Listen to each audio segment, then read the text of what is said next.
गोरखपुर औद्योगिक विकास प्राधिकरण के स्थापना दिवस कार्यक्रम का सीधा प्रसारण। गीडा के स्थापना दिवस समारोह में मुख्यमंत्री योगी आदित्यनाथ शामिल है और क्या कुछ कह रहे, सीधे रुख करवाते हैं।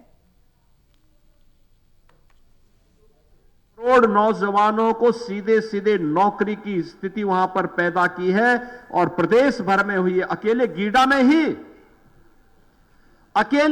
में ही लगभग 40,000 नौजवानों को नौकरी मिली है अकेले गीडा में। यह है परिवर्तन। बहनों और भाइयों, करने की इच्छा शक्ति होनी चाहिए और परिणाम है कि पिछले 8 वर्ष में, पहले 8 वर्ष पहले उत्तर प्रदेश में क्या स्थिति थी। पहले प्रदेश में होता था जाति के नाम पे लड़ाओ, भाषा और क्षेत्र के नाम पर बांटो, तुष्टीकरण की नीति पर चल करके अराजकता पैदा करो, उत्तर प्रदेश के सामने पहचान का संकट पैदा करो, वैमनस्यता पैदा करके उत्तर प्रदेश में कर्फ्यू जैसा माहौल पैदा करो। यही पिछली सरकारों की सोच थी। यही तो सपा और कांग्रेस करती थी, यही वे दल करते थे जिन्हें सत्ता में जब आने का अवसर मिला, प्राप्त हुआ। जाति पाति में लड़ाते थे, अराजकता फैलाते थे, गुंडागिर्दी पैदा करके व्यापारी की प्रॉपर्टी पर और गरीब की जमीन पर कब्जा करना ये अपना जन्मसिद्ध अधिकार समझते थे। और जब डबल इंजन की सरकार आई तो आपने देखा होगा, जो एक कब्जा करने वाले थे, इनकी कमर को हमने सीधी करने का काम कर दिया है और इतनी कुटाई उनकी हुई है कि अब उसके ऊपर फैक्ट्री का निर्माण हम लोग कर रहे हैं।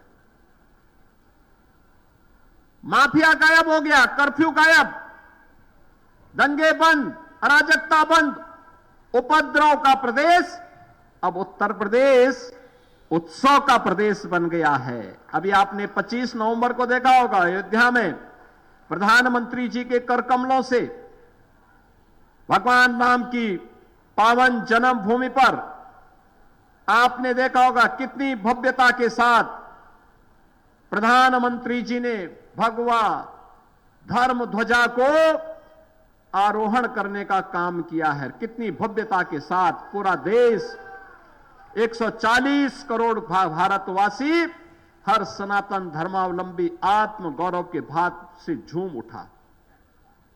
याद करिए, पहली बार हुआ अयोध्या धाम में 5 अगस्त 2020 को, जब मंदिर निर्माण का भूमि पूजन होना था, तब भी मोदी जी आए थे।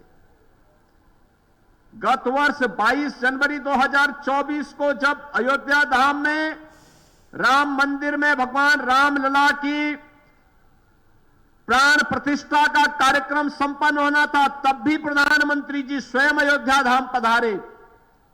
और जब भव्य राम मंदिर पर धर्म ध्वजा को फहराने का कार्य हुआ, तब भी प्रधानमंत्री जी आए और भारत की विरासत को सम्मान देकर के आने वाली पीढ़ी को एक संदेश दे गए कि विरासत पर गौरव की अनुभूति किए बगैर कोई देश आगे नहीं बढ़ सकता।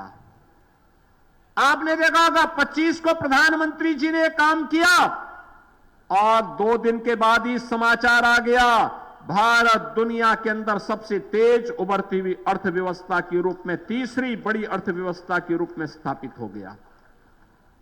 भारत ने दुनिया को पीछे छोड़ दिया। ये नया भारत अब विकसित भारत बनने के संकल्प की तरफ आगे बढ़ चुका है। और जब भारत आगे बढ़ेगा तो उत्तर प्रदेश अपने आप को रोक नहीं सकता, और उत्तर प्रदेश अगर आगे बढ़ना है तो गोरखपुर अपने आप को पीछे नहीं छोड़ सकता, पूर्वी उत्तर प्रदेश अपने आप को पीछे नहीं छोड़ सकता। बहनों और भाइयों, ये पूर्वी उत्तर प्रदेश जो आजादी के बाद से लगातार उपेक्षित था, उद्योग धंधे थे नहीं, जो थे वे बंद हो रहे थे। माफियागिरी ने यहां के निवेश को चौपट कर दिया था, यहां के वातावरण को खराब कर दिया था। आज उस निवेश, उस पूर्वी उत्तर प्रदेश में विकास, आधुनिक विकास हो, निवेश आए। अब केवल यहां पर केवल निवेश ही नहीं आता है और लोकल व्यापारी और उद्यमी ही निवेश नहीं करता है। अब देश और दुनिया का सबसे बड़ा उद्यमी भी अब निवेश करने के लिए गोरखपुर की तरफ आ रहा है, पूर्वी उत्तर प्रदेश की ओर आ रहा है। बहनों और भाइयों, 2017 में हम लोग आए थे। उसके उपरांत सुदृढ़ कानून व्यवस्था, बेहतरीन इंफ्रास्ट्रक्चर, प्रदेश के अंदर कनेक्टिविटी का विस्तार,